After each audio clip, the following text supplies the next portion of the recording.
Ever since I was a child, I have had a great respect for the nature around us. I grew up in the Catskill Mountains of New York. The area was quiet. The neighbors were always polite and friendly. It was a peaceful place to grow up. Throughout Native American folklore, there were always protectors of the earth, and with the good, there comes evil. The people in my small town were always cognizant of the nature around them, and paid respect to the natural, beautiful place we call home. But as businesses started to sprout up, a wave of out-of-state and city people flooded the tiny county. The sides of the roads were littered with trash from the ignorance of the concrete living leeches. The winding vast roads soon became cluttered by distracted drivers trying to look at the Catskill Falls, or trying to cram as many cars into the Molly Smith parking lot, just so they didn't have to drive an extra couple of miles to the newly built parking lot on Laurel House Road. Idiots, I thought to myself. They drive too fast on these roads, or they block it trying to take a picture as they're driving. It almost seems they've lost all sense. The influx of visitors promoted more people to move to the area, which also caused community members to become agitated and impulsive. Vehicle accidents increased, including pedestrians being hit by cars. The madness was getting out of control. The last straw was when I was driving up 23A past the falls to go hiking near North Lake. An out-of-state driver tailed me up the winding, treacherous roads. What people don't understand about driving up this mountain: one wrong move and you drop hundreds of feet. You and your passengers will die. But they don't seem to care. I noticed a robin in the middle of the lane, so I slowed down slightly. The idiot behind me decided to lay on the horn and swerve around me.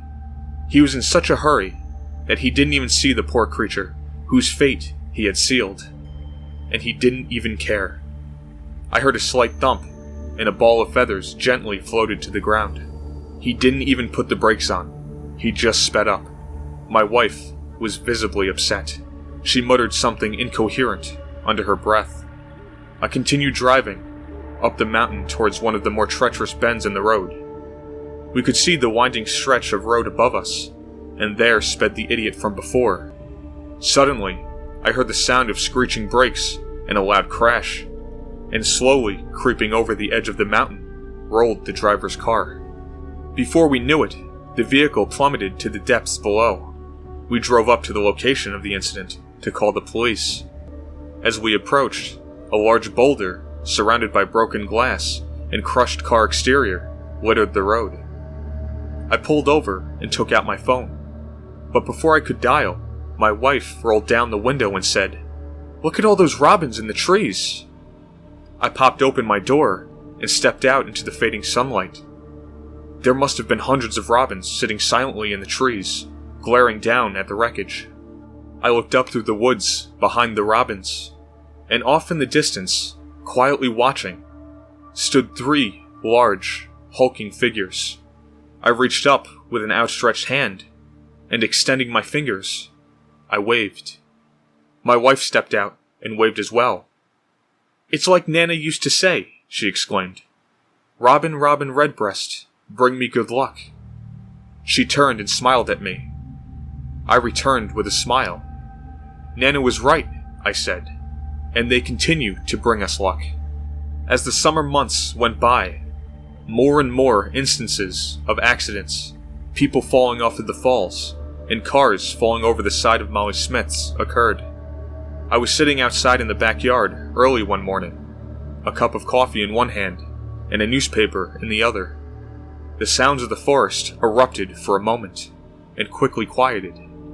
A beautiful robin landed on the tree branch right above my head, chirping happily. I gazed into the woods, and looking back in the distance was the figure. I gave it a wave, finished my coffee, and went into the house. I live in a beautiful place, and I encourage you to come visit. But if you do, take the time to enjoy and respect the beauty around you. Because if you don't, nature always has a way of correcting mistakes.